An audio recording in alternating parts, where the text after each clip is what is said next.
Olá, meus irmãos, graça e paz. Nós estamos começando mais uma devocional no livro dos Salmos e hoje nós iremos meditar no Salmo número 14 e, à luz da palavra, trazer esperança para o nosso coração em momentos de crise. Vamos ler esse texto juntos? Diz o insensato no seu coração: não há Deus. Corrompem-se e praticam abominação. Já não há quem faça o bem. Do céu olha o Senhor para os filhos dos homens, para ver se há quem entenda, se há quem busque a Deus. Todos se extraviaram e juntamente se corromperam. Não há quem faça o bem, não há nenhum sequer. Acaso não entendem todos os obreiros da iniquidade, que devoram o meu povo como quem come pão, que não invocam o Senhor? Tomar-se-ão de grande pavor, porque Deus está com a linhagem do justo.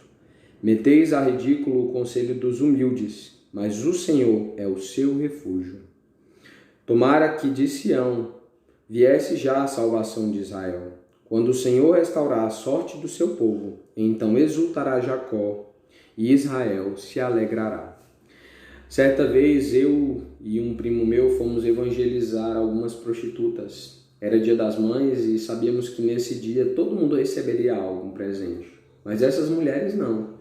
Então levamos um bombom com marca-páginas para cada uma dessas mulheres, com uma mensagem evangelística. É algo que marca profundamente essa experiência na minha vida, mas o que me marca é a resposta de uma das moças ali. Quando nós perguntamos para ela se ela merecia o amor de Deus, prontamente ela respondeu: não, porque eu sou podre. Ela falou dessa forma. E ela estava certa, ela era podre mesmo. Mas ao mesmo tempo ela era mais esclarecida que muitos de nós, porque todos nos encontramos na mesma situação dessa mulher. Nós somos podres, totalmente depravados, pecadores, de modos diferentes, é óbvio. Mas todos nós temos justiças que são como trapos de imundícia e nem sempre reconhecemos. Aquela mulher reconheceu. Nós precisamos de alguém que nos livre, e esse salmo nos apresenta esse livrador, esse libertador, esse salvador. E o salmista faz isso nos mostrando dois cenários que esse texto apresenta. O primeiro é do homem pecador, do versículo de 1 até o versículo 6. Ele mostra o homem pecador. O homem pecador aqui ele é retratado pelo insensato. O texto diz o insensato.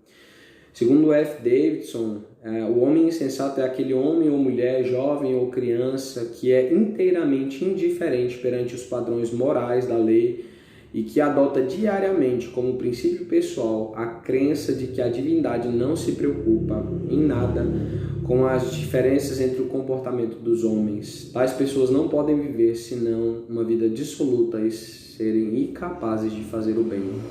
Em resumo, é alguém que vive como deseja e acha que Deus não se importa e que Deus não vai fazer nada, Isaías descreve esse homem muito bem, porque o louco fala loucamente e o seu coração obra o que é iníquo, para usar de impiedade, para proferir mentiras contra o Senhor, para deixar o faminto na ânsia da sua fome e fazer que o sedento venha a ter falta de bebida. Então, Isaías mostra esse homem.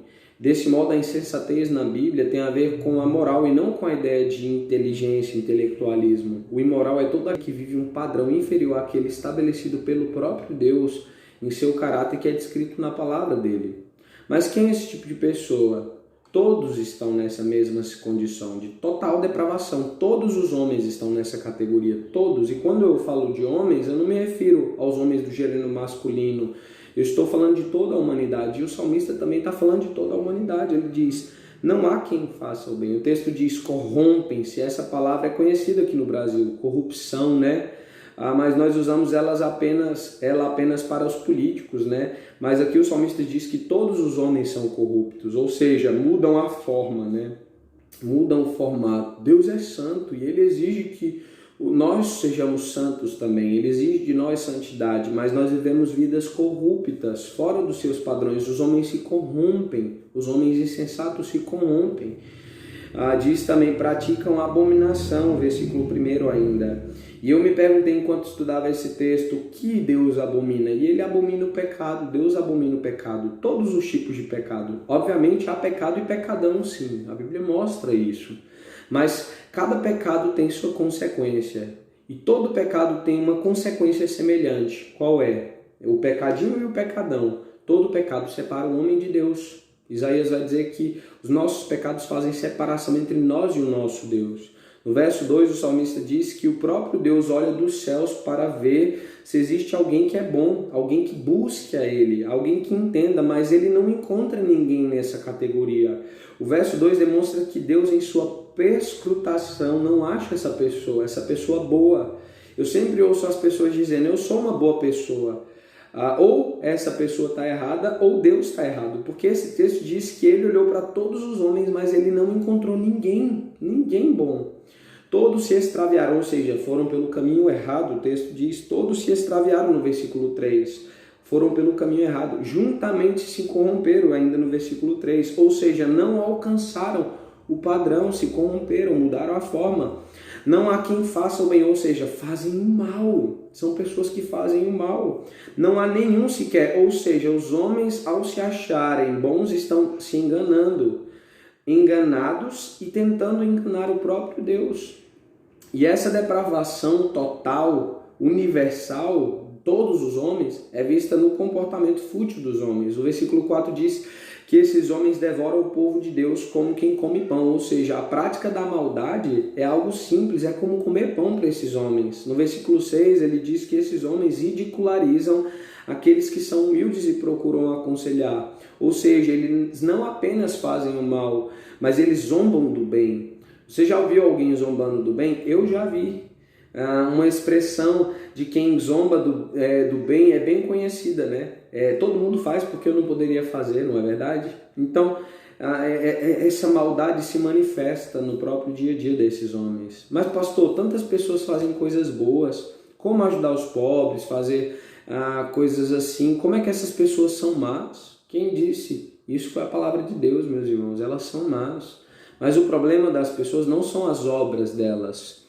É o coração. O versículo 1 diz o insensato no seu coração. As pessoas podem até ter aparências de bondosas, fazer coisas que parecem ser bondosas, mas no fundo do seu coração, eles são maus. É um coração desviado que não quer glorificar a Deus. Romanos 3, 10, 31, 1 Coríntios 10, 31 vai dizer que os homens devem viver para a glória de Deus. Qualquer boa obra que não glorifique a Deus é uma obra de iniquidade. Deus já fez essa comprovação quando ele olhou o coração dos homens lá no início da criação. Viu o Senhor que a maldade do homem se havia multiplicado na terra e que era continuamente mal todo o desígnio do seu coração. Percebam, o homem está quebrado. Mesmo as suas obras mais justas são para Deus obras de iniquidade. Reconheça a sua maldade e necessidade de Deus hoje, nesse dia. Essa é a coisa mais importante a se fazer nesses tempos de pandemia. Deus está mostrando aos homens com esse vírus que eles são pueris, que eles são corruptos, que eles são frágeis, que eles precisam de Deus.